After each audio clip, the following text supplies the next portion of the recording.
From the beautiful city of Los Angeles, California, we bring you the Gimme 3 podcast.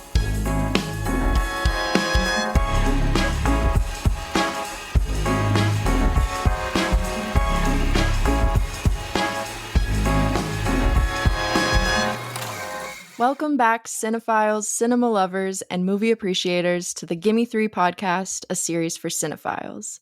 This is the podcast where we explore 3 films connected by one theme, and we're going all in, so you guys have been officially warned. There will be spoilers ahead. I'm your co-host, Bella Efstratis, and sadly, my fantastic co-host, Nicholas Ibarra, couldn't be here today. But don't worry, he'll be back next week for an episode that I'm very, very excited for. I won't spoil it just yet, but trust me, it's going to be a good one. As for today, I've got an amazing guest here to help me hold it down. You all loved her on one of our most popular episodes to date, the best 3 of the Harry Potter franchise. Let's go. I'm so excited to have her back. Please welcome the incredible Bailey Katler. I'm honored. I'm so happy to be here. Longtime fan of the pod, which, by the way, was my #1 podcast on Spotify Wrapped for 2024. So very happy to be here. I love it. We have a fan on the podcast today. That's so awesome. Oh, well, thank you so much. We're so happy to have you here, and it's gonna be a party today. Last week, we did a deep dive into Greg Araki's Queer 90s Teenage Apocalypse trilogy in celebration of Pride and in honor of the Doom Generation's 30th anniversary as well. But this week, I wanted to keep the celebration going, but with an educational twist. Because honoring and sharing the history of queer culture is also a crucial part of the celebration of Pride. And so this week, I thought it would be fun to dive into the beautiful world and culture of drag. So I figured who better to join me for this episode than the #1 Drag Race fan in my life. You've seen every season of the show? Yeah, all of them, all the international. I'm just really happy that you happen to have done episodes focused on two genres of things that I am deeply, deeply invested in. Yes. Harry Potter and Drag Race. Honestly, so thrilled to be here. Yes, I love it. So obviously, yes, I had to call in the expert. But not just that, this is someone who truly appreciates the artistry and the craft and sees drag not just as performance, but passionate, protest, joy, legacy, all wrapped up into one. So I'm very excited for the lineup today. Me too. It was such a fun list of films to get into. So much fun. Yeah, we're looking at 3 incredible documentaries that spotlight drag culture before Drag Race came on the scene, taking it from underground to the mainstream. Each of these movies highlights a different part of drag culture and community, and they all kind of perfectly connect as well, which I was really excited about because I hadn't seen any of them, but they were all on my watch list. So I was like, all right, let's do these 3. And then they all kind of like, I think we'll have a really nice full circle moment here. Absolutely. So that's cool. And yeah, we'll get to see multiple generations or kind of eras of drag featuring its legendary queens, the history of ball and reading, and a variety of personal stories and conversations about the queer and trans experience that I think still resonate today. So without further ado, let's dive into our first film of the day.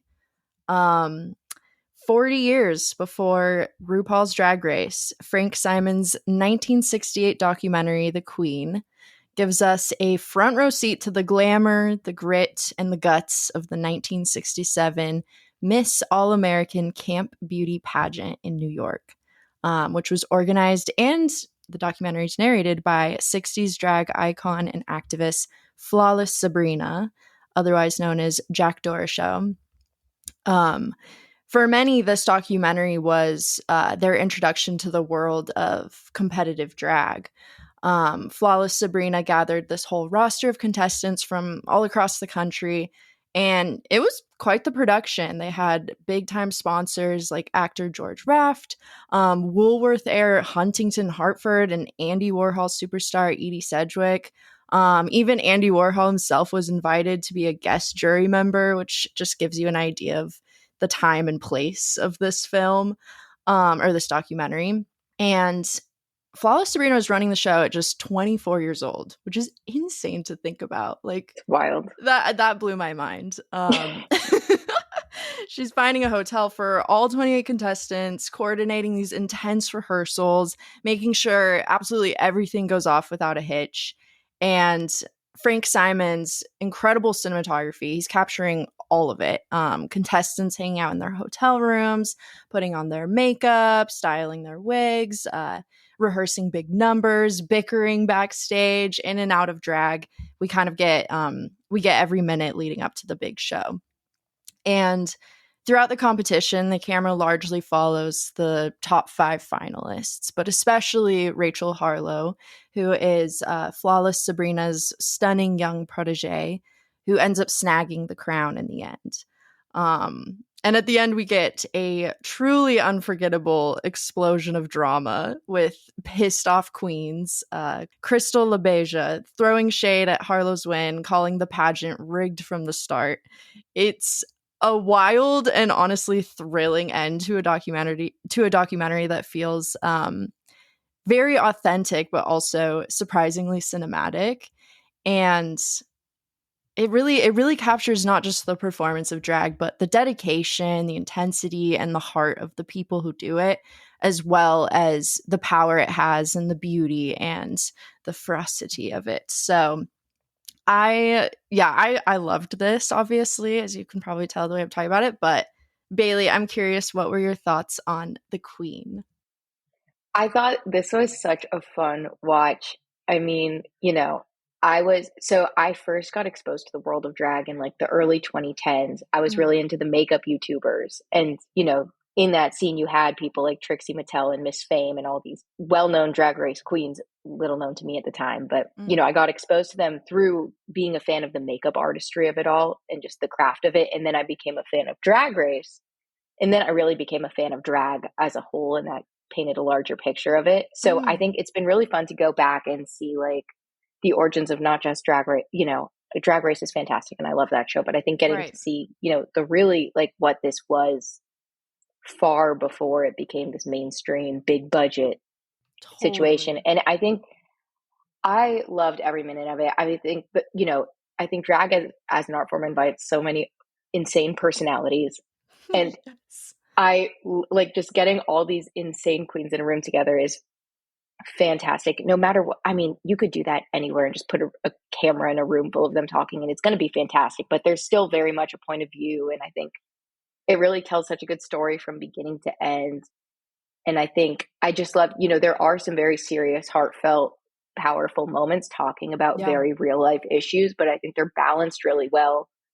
And ultimately it doesn't feel heavy. Yes. Even though it does still cover that stuff. I think, I thought this was just an absolute blast. Oh, I totally agree with you. And I think this film clearly inspired in a way, even just like the structure of RuPaul's Drag Race. Like, I feel like this movie was almost the same exact structure of an episode where it's like we're introduced to the great masterminds behind the competition, in this case, Flawless Sabrina, and we see them put on like their best drag, which obviously every episode RuPaul walks the runway in like the most incredible look head to toe.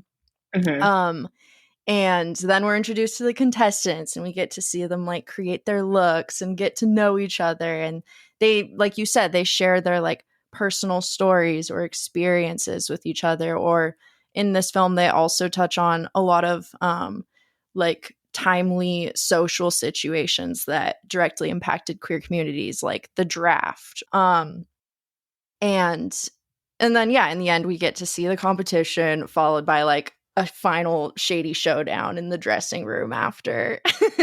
So good. I love that they ended with that too. It's so good. It was so fun, so chaotic, so messy. And it just ended with it, like it left you with such a good taste in your mouth of just like, you know, This is drag. Yeah. this is fantastic and just pure entertainment at its finest. Yes.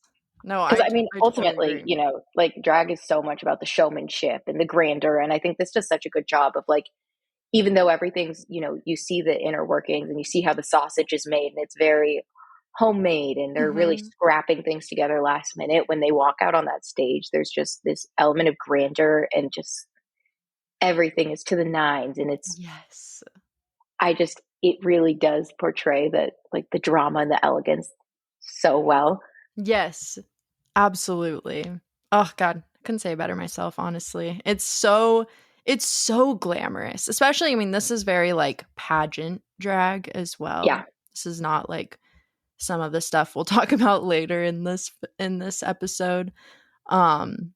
But it's just so magical, honestly. Like this movie feels like magic to watch. And I think a huge Mhm. part of that is also like the way it's shot. Like I loved the cinematography in this documentary.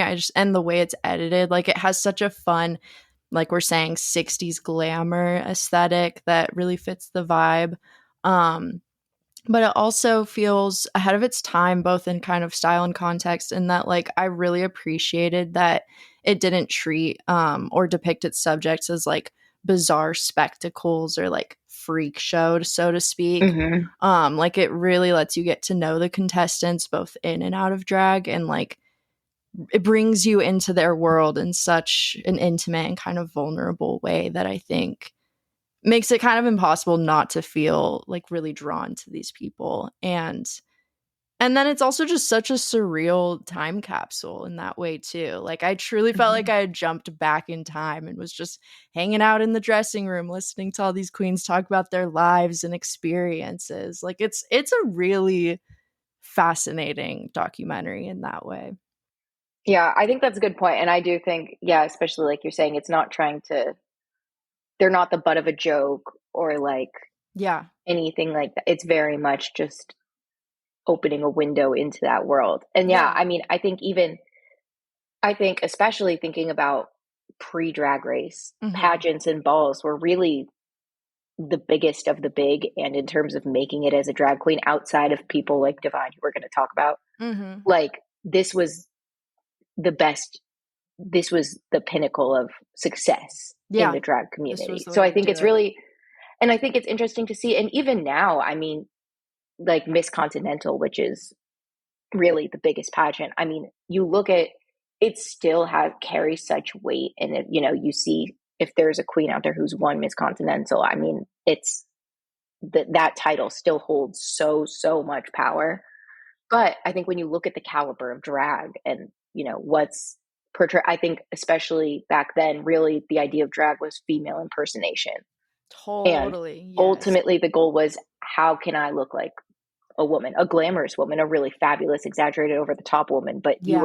the goal was for the majority of queens, and especially in the pageant world, it was about trying to look like a woman. And I Mhm. think, it's just interesting to see now, like now, for example, that has changed So different. Yeah. so much. So yeah, it was cool to see this and see, the dedication and everything that comes into it. And a lot of those extra steps that you're having to take, Yeah. you know, Oh, 100%. I thought it was fabulous. Yeah. I mean, gosh. And even like, for example, like, the winner of the pageant, her whole look was Twiggy. The Yes. Oh whole my idea, god. like the Yes. Twiggy, like the makeup, the glam, everything, and it's very much trying to emulate the beauty standard at the time. But you look at the Marilyn Monroes, the Twiggies, all of that. But I also think so much of it has. Sorry, I'm all over No, the place. go, But one go. thing, Yes. I'm just looking through my notes. Like I one thing love I it. thought was really interesting, just because this was really when it was a subculture and an underground Yeah. kind of thing.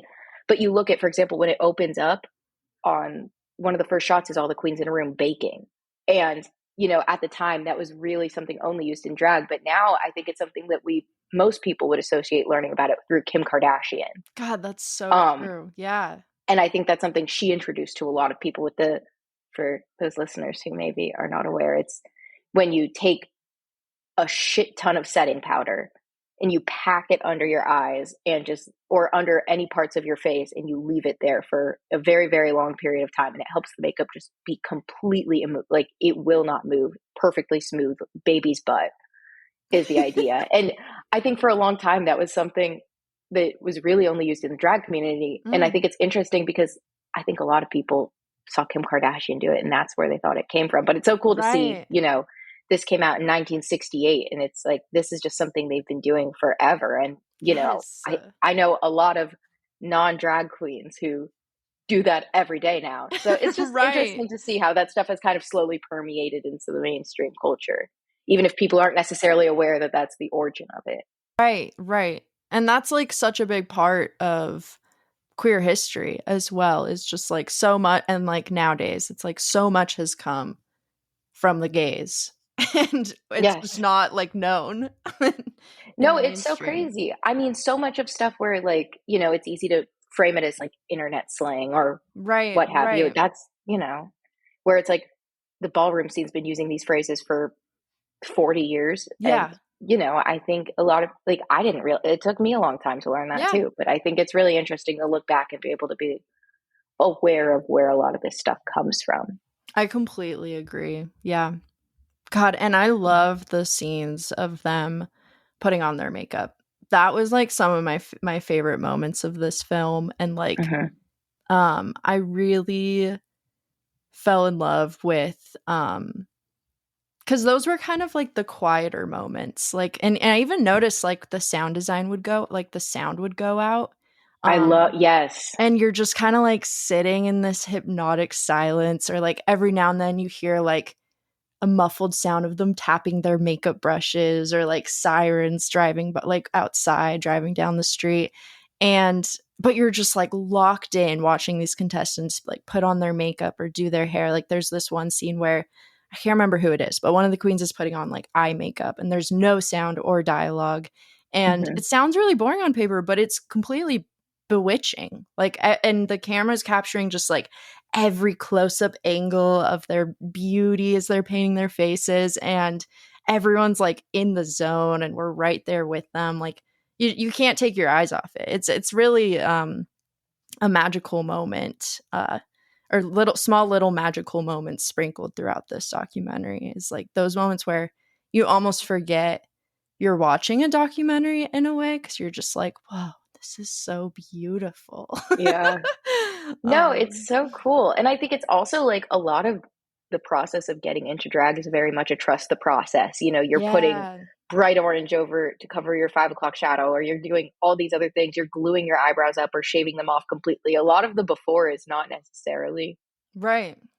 You're looking at it and you're like, oh, like, or you see the wigs before they're styled, and you're like, and they there's plenty of drama with the wigs, and that scene with Richard completely crashing out over not having the wig, and it's, what, I get it, because that's the look. But they say like going out there without a wig is like going out without your head. No, I mean, it's so meticulously planned, but I think it's so fascinating to see, during it's grimy, it's, you're slapping product, you're coating layers and layers and layers of product on your face, wondering, okay, like, how's this going to look? And then they get on the stage and you see the stage lights on it, and it's just a masterpiece. The whole thing, this illusion that they've put together over the course of this documentary, finally seeing it on that stage. And it just is every bit as fabulous as you would hope it would be.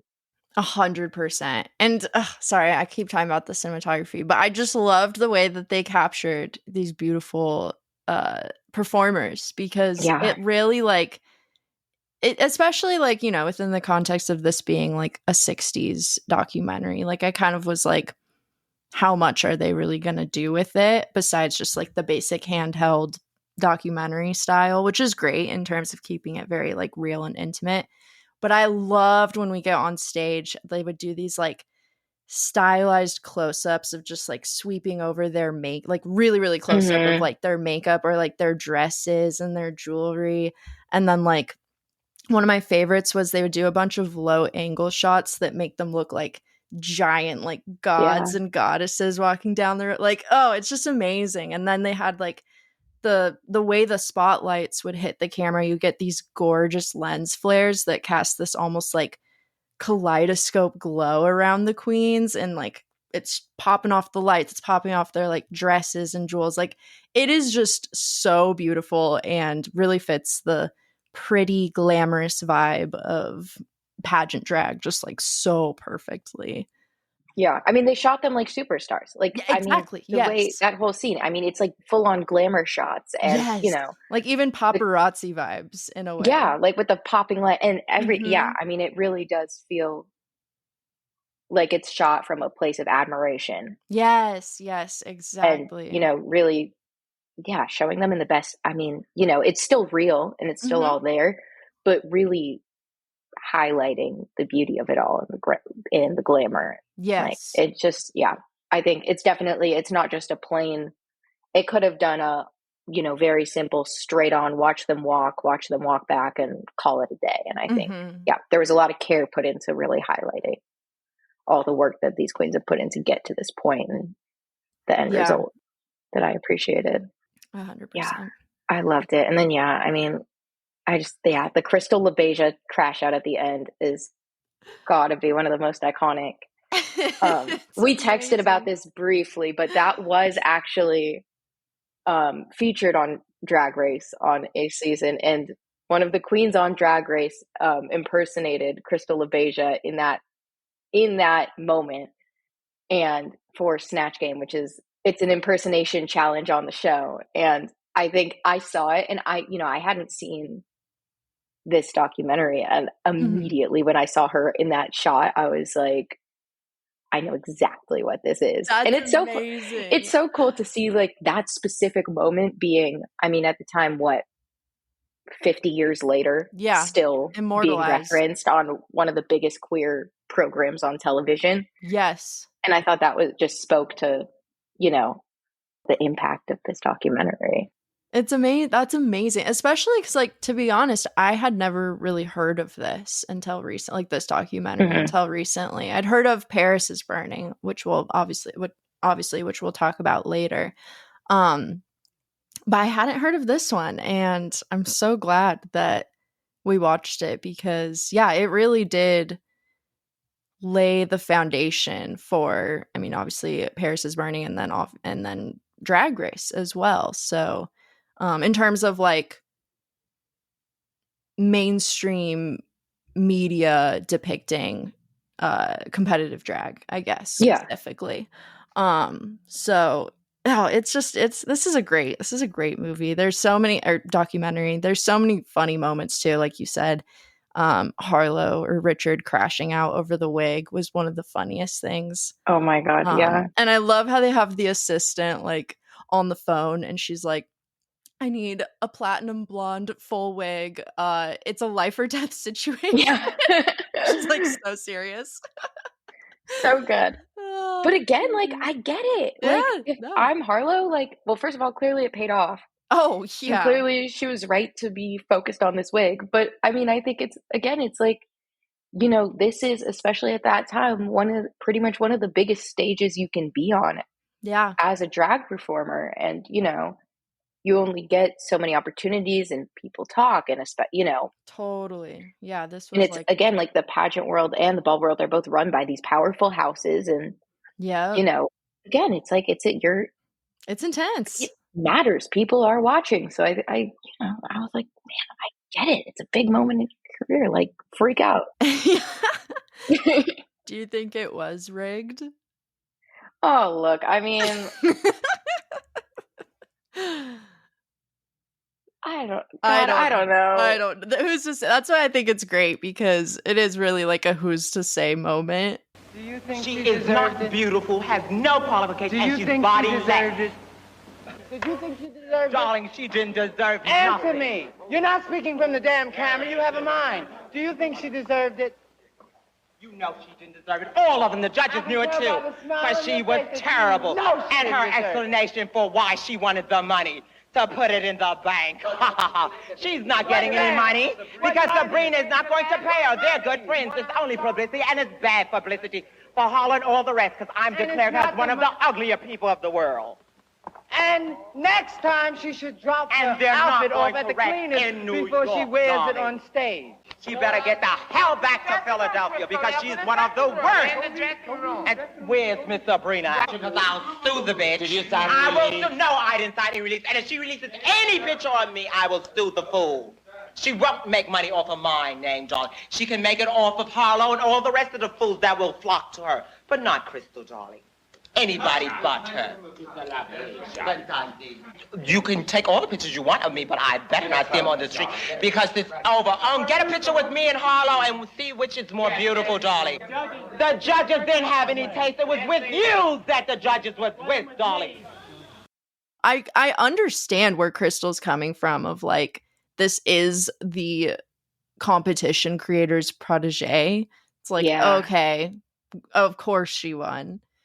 But at the same time, she looked stunning. Like, that dress that she was wearing, that like pale blue shimmering dress, she looked like, she reminded me of like the blue fairy in Pinocchio.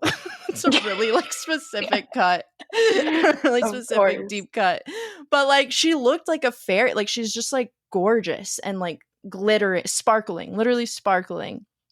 And then the crown, I was obsessed with the crown. It looks like something out of Alice in Wonderland. And I think it really completed her look. No, it's fantastic. And I mean, I'm sure there's something to be said for, I think, again, like at the time, the goal was female impersonation and embodying the beauty standard. And especially, I mean, this is still the case, but like, especially back then, whiteness being the beauty standard. And, you know, the people that they're all trying to emulate are Twiggy, Marilyn Monroe, etc. And I'm sure already being, you know, having some proximity to that beauty standard already does play a role, right? 100%. But like, yes. So, you know, and I think it would be silly to pretend that that's not there. So, I mean, even I think we talk about this, it talks about this in some of the other documentaries. It's like, these were some of the big leading ladies at the time of like these renowned Black artists, but no one's trying to emulate them in their drag. They're trying to look like Marilyn or, you know, Elizabeth Taylor or whoever. So exactly. Yeah. You know, I do think there's something to be said for that. Right. But it's just the way it goes down of her just like screaming into the camera. It's so memorable and it's fantastic. One of the best things. The best reality television shows now would dream of having a moment like that. Oh my God, every bit of that was pure gold. Yes, 100%. And luckily, I mean, Crystal LeBeija is an icon and has remained, you know, her legacy is very, very much cemented in time. And, you know. It's so awesome. But God, that scene was incredible. It makes it, I mean, this documentary is already worth watching, but that ending really drives it home.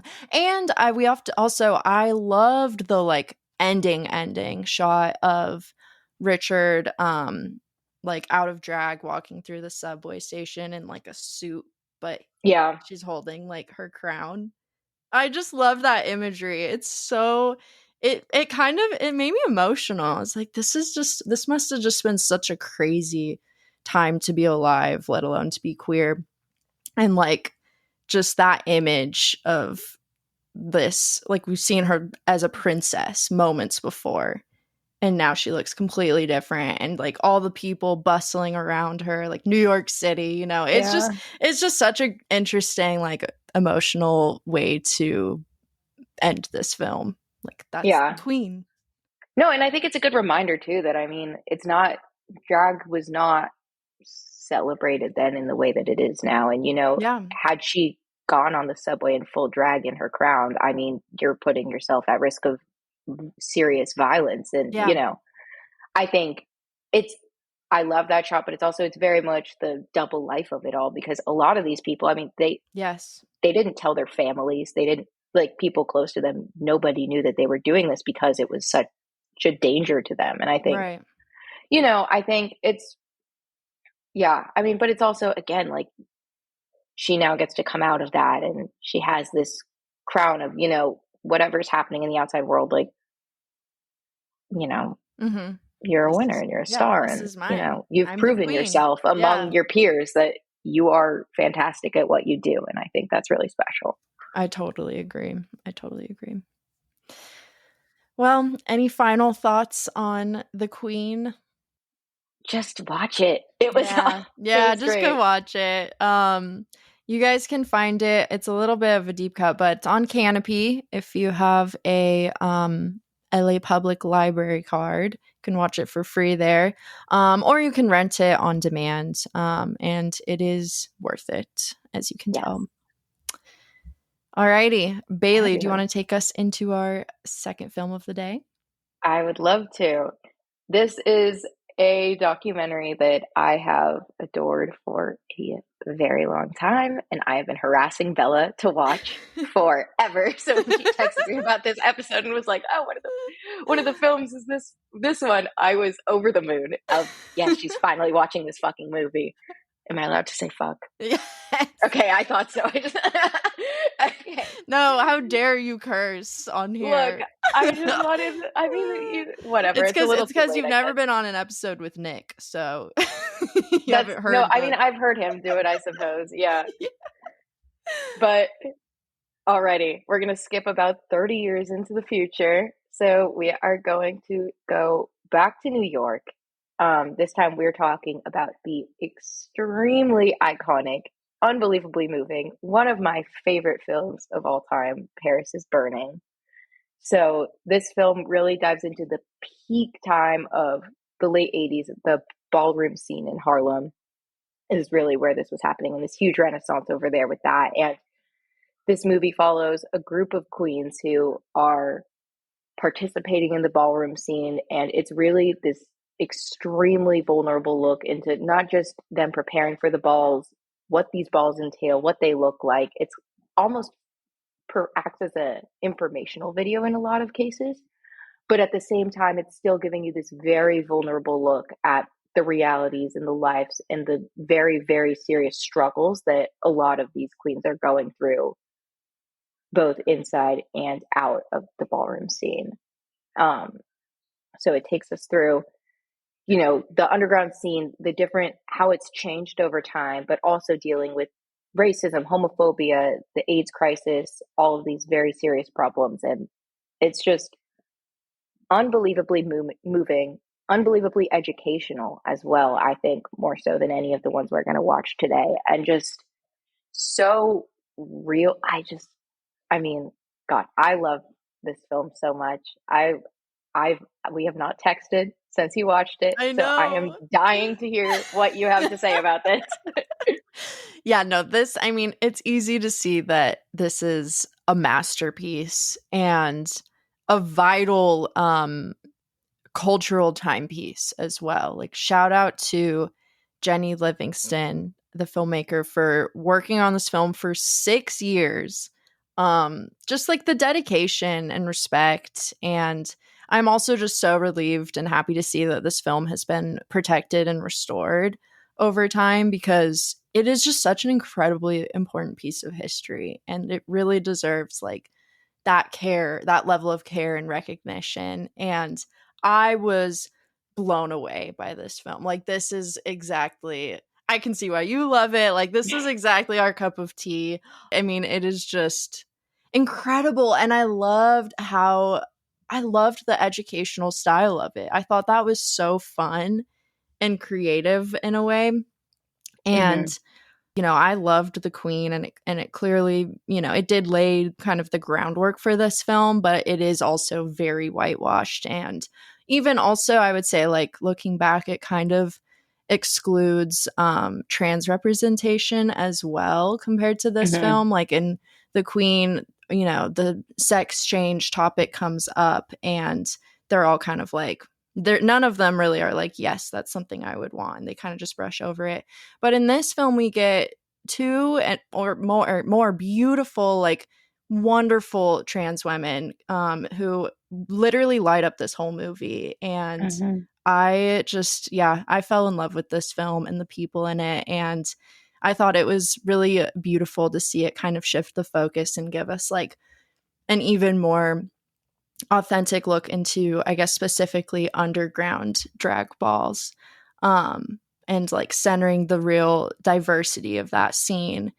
and specifically, talking about like race and gender and class and sexuality in a way that I think is still like timeless and timely. It's really such an amazing film. Struck the perfect balance of like, I guess I kind of touched on this, but like the perfect balance or blend of entertainment, narrative, and education. Like you kind of get all of it in one, which is so special. I loved it. I'm so excited to dive into this with you. Oh God. I mean, yeah, this, like, I remember the first time I watched this, I mean, I found out about this film through Drag Race. It's referenced. There's a reading challenge every single season, and they always open with, RuPaul always opens with, in the grand tradition of Paris is burning, the library's open. So love it. You know, and it's referenced. Yeah. There are so many lines from this film that are quoted in the show. And I think, you know, I went back to finally watch it, and I was not at all prepared for, first of all, the emotional roller coaster this takes you on. I mean, the end of this film is fucking devastating. Yeah. I think, you know, but again, it just opens you up to this whole world. And I just think the staying power of so much of the language, the culture, the themes that are shown in the ballroom scene through this documentary is just so fascinating to see. I mean, how much of even the slang, all of it, I mean, it has fully made its way into mainstream culture to the point where, I mean, to the point where a lot of people don't even realize that its origins come from the ballroom scene. Right. I think, I mean, and I think it was such a great contrast with the Queen.